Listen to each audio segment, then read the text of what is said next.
Welcome to Forever Seeking, the Notre Dame Prep Alumni Speaker Series presented by the Forever Saints Alumni Association. I'm Jenny Douglas, the Assistant Director of Annual Giving and Constituent Relations at NDP. As Saints, we are forever seeking. This series features NDP community members who share how their involvement with NDP has impacted their lives and their ongoing search for wisdom, truth, knowledge, justice, and understanding. Today we are joined by NDP alumnus Dan Fischer, who will be hosting our beloved Mama Lach, or Mary Lou Lachvayder, who is going on her 16th year here at NDP. Today's podcast is sponsored by Jessica and Dan Fischer.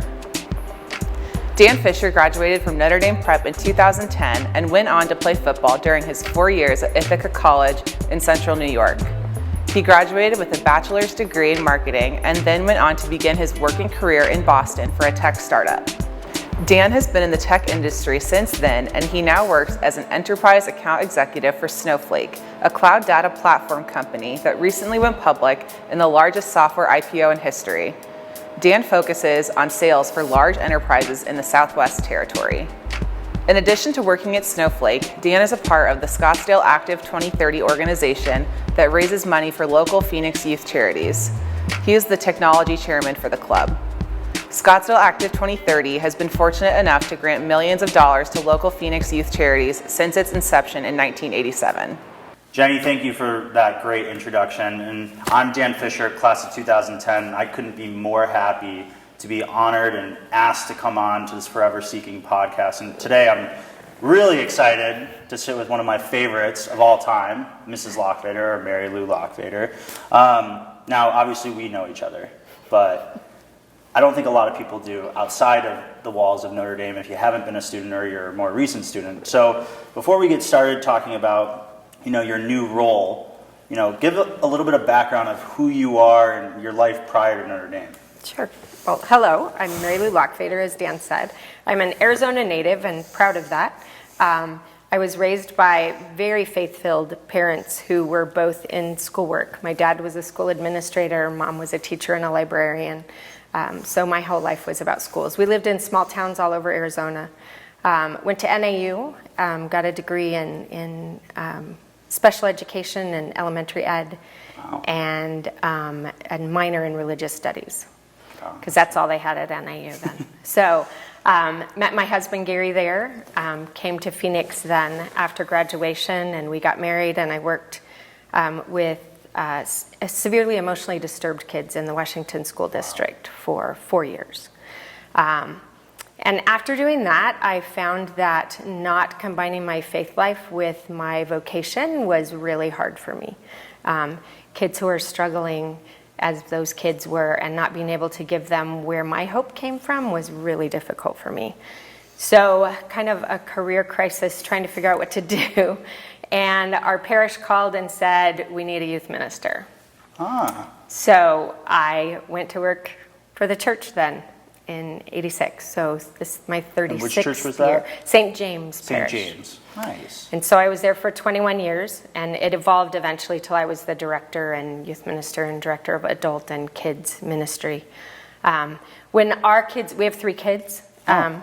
And a bonus son, and now a daughter-in-law and a granddaughter. But as our kids got older, it was harder to be at church that much. When they were little, they were just little church mice and had fun being at church.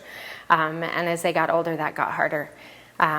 So then I started thinking about coming back to teaching. My friend Barb Stanley was here and had been talking to me about coming here. I was always curious how that connection, because I knew about everything a little bit before, and like what really kind of brought you to Notre Dame. So that's interesting that Barb had been talking. And it's kind of a cool story too, because I was going to apply the year before our youngest Katie went to high school, and I had actually done all the applications. I had an interview scheduled with Dave Gonzalez, who was the principal then, and our pastor at the parish called me in and said, I'm going to be leaving the parish. I know you're thinking about leaving. Could you stay 1 year for the transition? So out of loyalty to the parish, I did. Called Barb, and she said, Mary Lou, we don't get a lot of openings. I don't know what's going to happen if you don't take this one. And I said, well, Barb, if the Lord wants me at Notre Dame, there'll be an opening next year. They'll have to wait then. Yeah. So sure enough, the year went by, I did the year, and called Barb, and she said, well, Mary Lou, the Lord wants you here because we have an opening. Of course she did. So I interviewed and was hired here at Notre Dame. And that was in 2006. Yeah, that was my freshman year. It was your first year, the inauguration of the Dream Team, as I would probably say. But no, so it has been, and it's honestly a little bit humbling to think it's been 16 years since I was a freshman. But when you first started, you were a teacher to sophomores. Am I remembering that correctly? Yes. Okay, so we've kept in contact, obviously, through my college career and now my young professional career, but it's like, walk us through the evolution of Mary Lou at Notre Dame and kind of all, because you've worn numerous hats, even the 4 years I was here. So, like, if you wouldn't mind, like, give a little background on that. Sure. I started, again, as you said, teaching sophomores and did that for several years. From the time I came here, I was real involved as a kid in high school and in school, too, and college. So I got involved with the student government like right away. I was a moderator and club moderator, but for teaching, I taught sophomores for several years and then moved to juniors and sophomores and then moved to juniors and seniors. So I've taught 3 of the 4 grades of theology. So stayed very involved in student government and the religious life of the school and things like that as far as clubs go. Knit and crochet club that we had so much fun with. You started that when I was a senior, I think, or maybe a junior. But. Junior, I think, yeah. And then when Jim Gamellick came, he asked me to be the director of student formation, and nice. I said I would if I could still teach a little. So at that point, I had, I think, 2 classes. And then that job got bigger and bigger, and then 4 years ago, Jill came and wanted to start the house program, so we transitioned, so I was the founding director of the house program.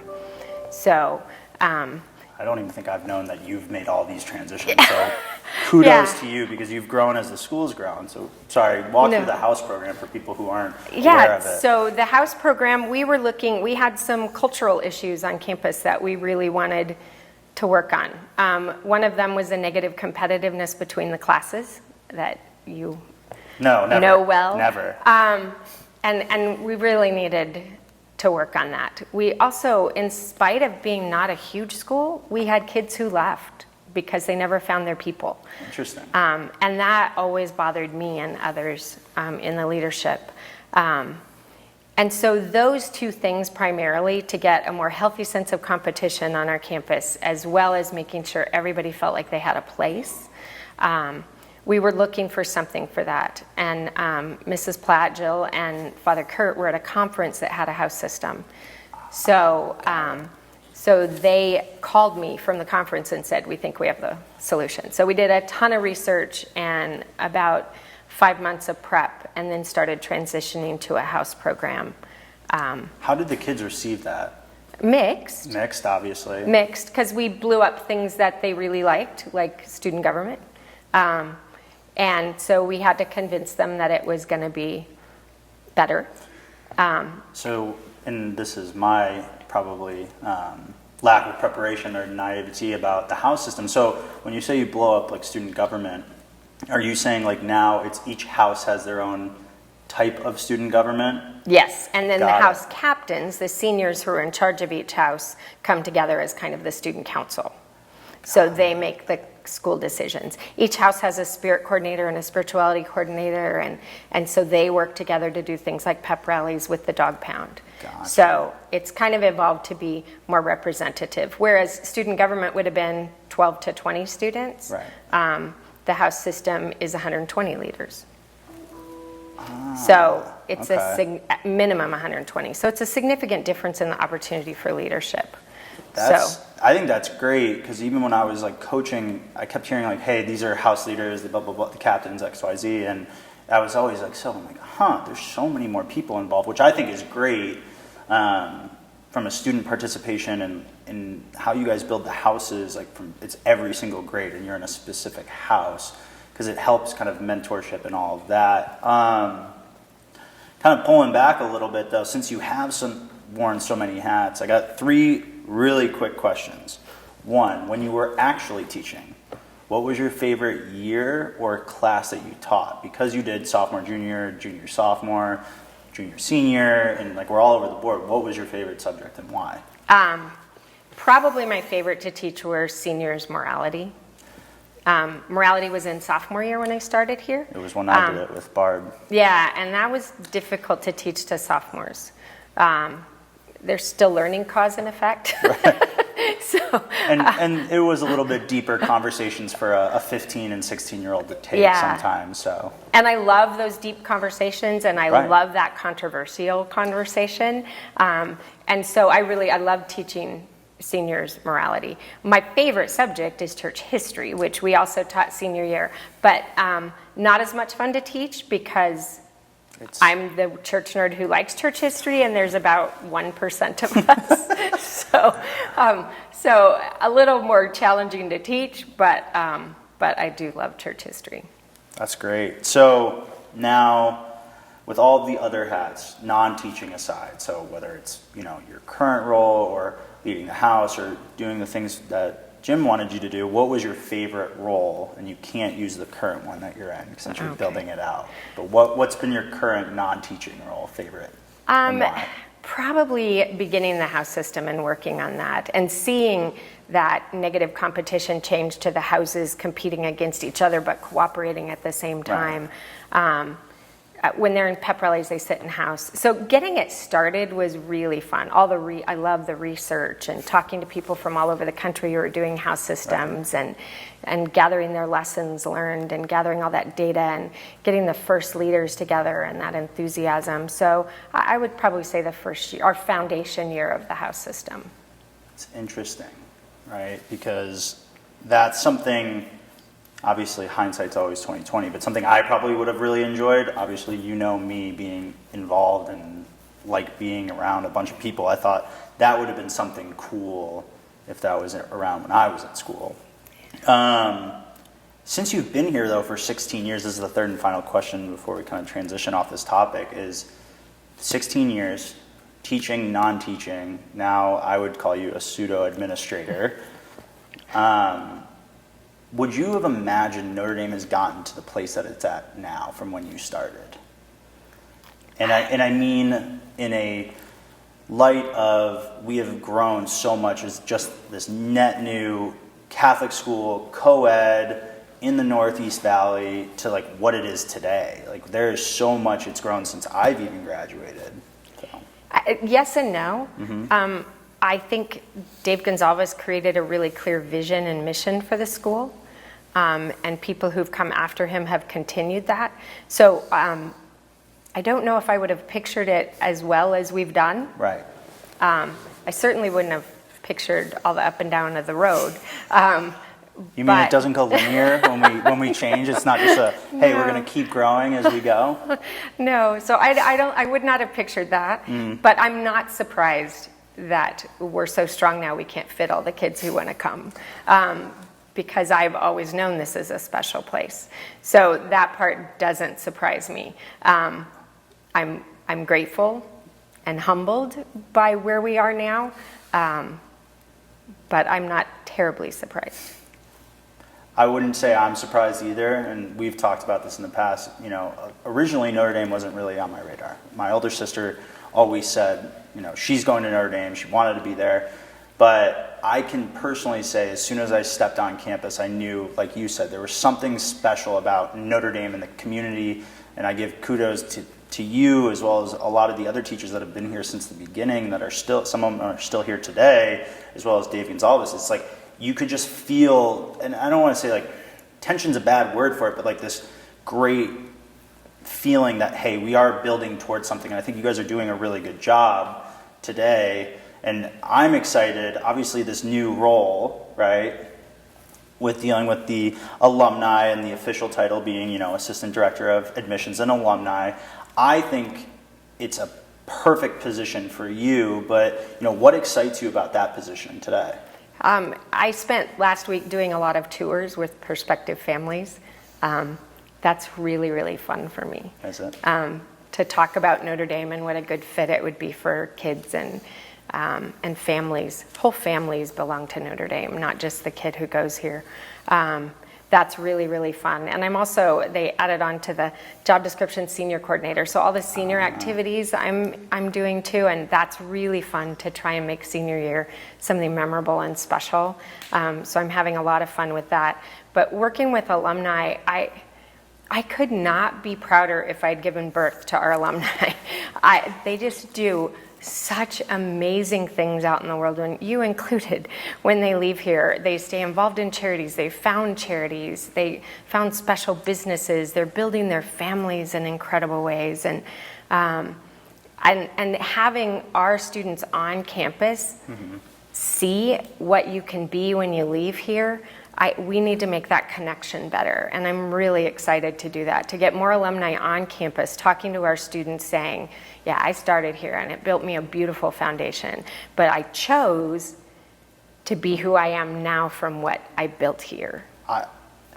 So I can speak on my behalf and a couple other people that, obviously I was your student for 2 years, but we had bonds, like when I would go to the hockey games, and we were probably the 2 JV varsity hockey biggest fans for all my 4 years, because I just loved being involved with everything. But I can unequivocally say you made a foundational difference in my life, and how we've always stayed in contact throughout the years. And I could use you, and I doubt you remember me actually saying this, but it was like after my junior year when we were done as teacher student, and you were just another teacher and I was just another student going into senior year. It's like, Dan, just remember, I am done with the formal sense of teaching you, but I'm always going to be here. So this is where, when we talked about the role of alumni and admissions, I thought it was just such a critical role for you, because it's like you're meeting the perspectives, and you're giving, not only from the beginning and the birth of their Notre Dame career potentially in their lives, it's like it is a foundational thing that you can see full cycle of us growing from young, naive, immature teenagers to growing up to be adults. And I just think there's probably not anyone better that embodies that. Thank you. You're welcome, as always. I know it's really tough for you sometimes to hear compliments. So now we've talked, and I'll take credit of it, calling you Mama Locke. Now, a lot of the alumni do that because we see you as our on-campus mother half the time, and whether it was, hey, make sure you have a belt, like reminders about church day, or do you need help tying a tie and stuff like that. But how does that make you feel, like when we refer to you like that? It's an acknowledgement, I guess, in a sense. I believe and have believed for a long time that God created me as a nurturer. That's one of the gifts God gave me. I've been that way for most of my life, honestly. So it's acknowledgement that I'm living out the gift God gave me. And that's our job, to live out the gift God gives you. So it's an acknowledgement of that. It's also, in a sense, I want to be sure that kids understand. That's why the Mama Locke part is important to me, because there's a sacred bond between a parent and a child, and I don't ever want to supersede that bond. That's not my job. But I do think the world needs more nurturing, and so I'm happy that God gave me that gift to share with others. So as long as it's never anybody feeling threatened that I'm trying to supersede the family relationship, then it never has bothered me. I find it an acknowledgement. Right, and I can say you are a nurturer. Like, my experience is probably different than a lot of people, but my mom went through some health things during high school, and you were a good sounding board for me, right? And again, like, you and my mom had a pretty good relationship through things, and she never felt like that. And I don't think anyone, I can't speak for every single person in the world, but you had such a way to, like, hey, we're going to get through this, we're going to figure this out. And something we talked about was finding faith, right? And how to take sometimes a step back, and like, the world is crazy and things happen, and you helped me really find faith, even though when there was adversity with finding all this out. Like, I found that the health complications when I was a sophomore, like first year of your class, and you probably could tell right away, like, I'm a very outgoing person. I probably pulled back a little bit, but you encouraged me. It's like, look, we're going to figure this out. We're going to get through this. This is the community. It's like faith, family, and community of the Notre Dame and, Catholic way of life. And I'm always indebted to you on that, but you've helped me throughout the years, even when I was in college, because I would come back, obviously work out here when I was playing football at the time. We always connected and talked and caught up on life. And to me, it really made it easy when things were good and bad to talk to you. So that's why I'm highlighting really your nurturing aspect, and it wasn't always like, oh, everything's going to be okay. It's like, you know what, it is going to be okay, but we need to do X, Y, Z. So for people like me, we've been connected. We've talked about over the last couple of years everything that's gone on outside of school with you. And it's been tough. Obviously, the love of your life, Gary, got diagnosed, and he's had his health complications, and unfortunately we lost him, and he left this earth way too early. How impactful was it for you to really focus in on what you can control? I know you talked about earlier how faith has just been a cornerstone of your life, like from the beginning. It hadn't been just a recent thing or just when you started, but what did you do and how did you find the faith when all of that was seemingly going wrong? Part of the journey, I guess, is the best way to describe it. My biggest hurdle, and as I said, I was raised in a very faith-filled family. It was always, always, always a part of my life and drove my life and was my purpose. That was the blessing my parents gave me. But within that, we all have things we struggle with. And my biggest struggle within living my life faithfully as a disciple has always been wanting to control things. So that's always been my struggle, is giving things to God and letting God handle them and not trying to continue to interfere with that. So that's always been my struggle. So when Gary was diagnosed, as you said, it was really, really out of the blue. He went to the emergency room for vertigo, and an hour and a half later was diagnosed with pancreatic cancer. So my typical me would be pretty emotional. I'm a very emotional person. Very. Emotional is not the best. I wouldn't say you're emotional because it comes off as a negative. You're very passionate about things. I am. And I cry really easily. Like, I cry for happy things and yes, you do. Stressful things and good things and sometimes sad things. But I cry a lot. And when the doctor came in, I just could tell by the look on his face. And I just said, Lord, it's going to have to be you because I don't know what I'm going to do. Right. And I had peace. And that's the gift of faith. I felt peace. And I didn't have the need to control the moment. And I had the message from God. There were so many things. Our youngest, Katie, was in Europe. Right. There were just so many things. And I just knew I had to take one thing at a time. And one of my favorite prayers has always been the Serenity Prayer. But some people stop at the first verse. There's a second verse. Oh, that is? Yes. I had no idea. That is incredibly powerful. Everybody knows the first verse. And I always read prayers instead, even if I have them memorized, because when they're memorized, sometimes it just becomes rote. Well, and it's always interesting with that. It's like you just quickly, when you do Hail Marys or anything, and it's not intentional, but you're just like, let's rip through this, let's get this done. So. Yeah. So the second verse is trying one day at a time, enjoying one moment at a time, accepting hardship as a pathway to peace, taking as Jesus did this sinful world as it is, not as I would have it, trusting that you will make all things right if I surrender to your will, so that I may be reasonably happy in this life and supremely happy with you forever in the next. Wow. So as important as the first part of that prayer is for me in learning to give up what I can't control, that second part was our mantra for the 2 years and 4 days that Gary fought pancreatic cancer, one day at a time. And then I added to that, counting my blessings. That even in the midst of this really difficult thing, and he was very sick for 2 years. It wasn't like he could carry on normal life. Right. It had metastasized to his spine, so movement was difficult for him. He played hockey goalie for 50 years, so the aches and pains he thought were because I've abused my body for 50 years. But it was cancer in his spine. So movement was difficult. And it was just, we spent every day, every night before we went to sleep, we would go through a litany of our blessings in that day. And I, who plan out everything, learned to spend today and not think what was going to happen in the future happen later. And my faith and the Holy Spirit is what gave me the ability to do that. And it was, as difficult as it was probably one of the most grace-filled periods of my life.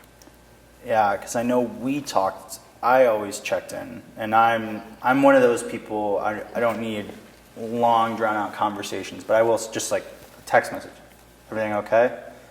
Good? Do you want to talk? I'm here. And I always, because you did that for me when I was in college, because obviously my mom passed away from breast cancer after 8 years of battling.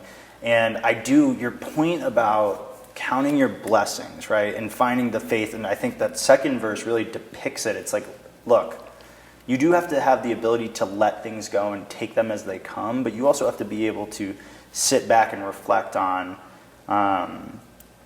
everything that's happened great. Like, I hate the word funeral. It's one of those words that just drives me nuts, and because it is a celebration of life, right? You need to do it, right, obviously for coping, but it's like celebrate everything. And I think you helped me realize that too, because I had become a young professional when my mom had passed, but it's like, don't worry about the last 2 years, right? And I'm sure I don't want to put words in your mouth, but felt the same way. It's like, look, we had 38 years, and 36 of them were phenomenal. You have 3 beautiful kids, and now a granddaughter, and additional kids. So it's like, yes, does the last 2 years, unfortunately, are they blips? But at overall, and maybe that's kind of tying back to my question about Notre Dame. It's like, oh, we thought life was going to go like this, and we thought the school was going to project like this, but it's actually more of a zigzag, but it helps you get that. And I think you centering faith around that, to me, is like really impactful, because it's, in my eyes, it's finding how faith, right? Because you can be super faithful when things are good and super faithful when things are bad. It's like making sure that it's a constant throughout your life. So we're going to transition one last time, because I know we talked about this a little bit earlier. So with this new role, I know there's one specific project you're really, really excited about. What is that, and why is it so important to you? 2 or 3 years ago, I think, we built a memorial garden between the 500 and 400 buildings. So you remember it as an area that would get muddy and gross, right, when it you guys rained. put new turf out there, right, next to the Mary's. It's absolutely beautiful. A gorgeous statue of Our Lady of Grace that one of our families gave us, and just landscaped it beautifully. And now it's just such a beautiful, peaceful area. It's one of my favorite places on campus. And the wall behind our statue of Mary was always intended to be a memorial wall, and we just haven't had the time to focus that effort. Right. So when I started working with Alumni, I was asked to head up the project of getting all of the names of everyone who's been on our campus who's passed away on that memorial wall. So we have started that process, contacting the families, asking permission to put the names up, and designed the area. And now we're moving into the phase where we're going to start asking alumni to help us provide that area in memory of their classmates and teachers that have gone before them. And then on November 2nd, on All Souls Day, the only day the Catholic Church should do this, right, we will have a blessing ceremony and unveil the wall with our names on it. So I just feel really passionate about that we always remember. And when you talk about it, and I don't know if, I hope that it comes out in this video, of how you are so passionate about it. I mean, we talked last night for probably 10 minutes strictly on that. And I never even thought of it until you brought it up. And I was like, oh man, like in the short time that we have been a school at Notre Dame, and their impacts every single person that will be on that wall had on certain people. So I think it is such an amazing thing. And I'm excited to help you out in any way I can. So that's awesome, and I'm excited for that. Now, Jenny would get very mad at me if I didn't do this. So I have to ask, since they like to close up every single podcast with this one question. So it's obviously been a pleasure, but what is something in your life that you are forever seeking? And who is a saint, or who are the saints that possess those qualities for you? That's really easy. I'm always seeking holiness. Okay. It's always about being a better disciple, a better follower, a better voice for Christ. The verse, Right. I have no hands, I have no feet, except you, and that's our job. So I'm always seeking to do that better, and to be a better reflection of Christ for people. And saints, I love saints and saint stories. I read all the history the time on that. It's that history aspect, yeah. So that's really hard for me to pin down one, because it depends on the moment. Right.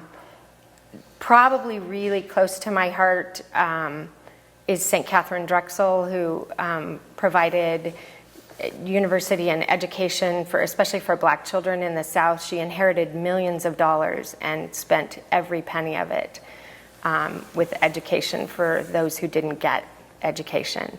And I just love her story. And St. Elizabeth Seton, who was widowed so very young and turned it into the Catholic school system in America, really. Oh, wow. And providing for all of her children in the meantime, and being really impoverished, but finding a way to make it happen. And the saints who changed the church, the doctors of the church whose Right. wisdom, St. Ignatius, and the people whose wisdom we just still rely on today, St. Augustine, that their words, you read them and it's just like they're talking to me today, even though it was hundreds of years ago. Those are just all so powerful to me. So it's hard to pin it down. Come on. It's hard to pin You it can't. down. You can never pin down one saint. There's too many. Yeah. But I will say thank you. I'm very happy that I got to do this with you today. So Mary Lou, Mama Lachvayder, Mrs. Lachvayder, thank you for telling us your story and everything that you've done, and how faith has been a cornerstone of that. So thank you everyone for watching this video. Please like, subscribe, rate, and enjoy the rest of your day. Thank you for watching. Thank you, Dan and Mary Lou, for joining us for this episode of Forever Seeking. Mary Lou has asked me to add that one of the greatest blessings the Lord sent to them during Gary's illness and after his death were all the angels who loved and supported their family through this time. Those who brought meals, sent gift cards, those who visited, those who stayed with Gary to give her family and him a break, angels who prayed and sent messages of support, those at NDP who graciously allowed Mary Lou to miss school time, and those who covered her commitments so willingly and lovingly. Mary Lou and her family are humbled and grateful. I would like to encourage all of our alumni to stay connected with us at ndpsaints.org/alumni/stay-connected. Thank you again to Jessica and Dan Fischer for sponsoring this episode of the podcast. We invite you to subscribe to Notre Dame Prep on YouTube, Spotify, and Apple Podcasts, and watch for our next episode coming soon.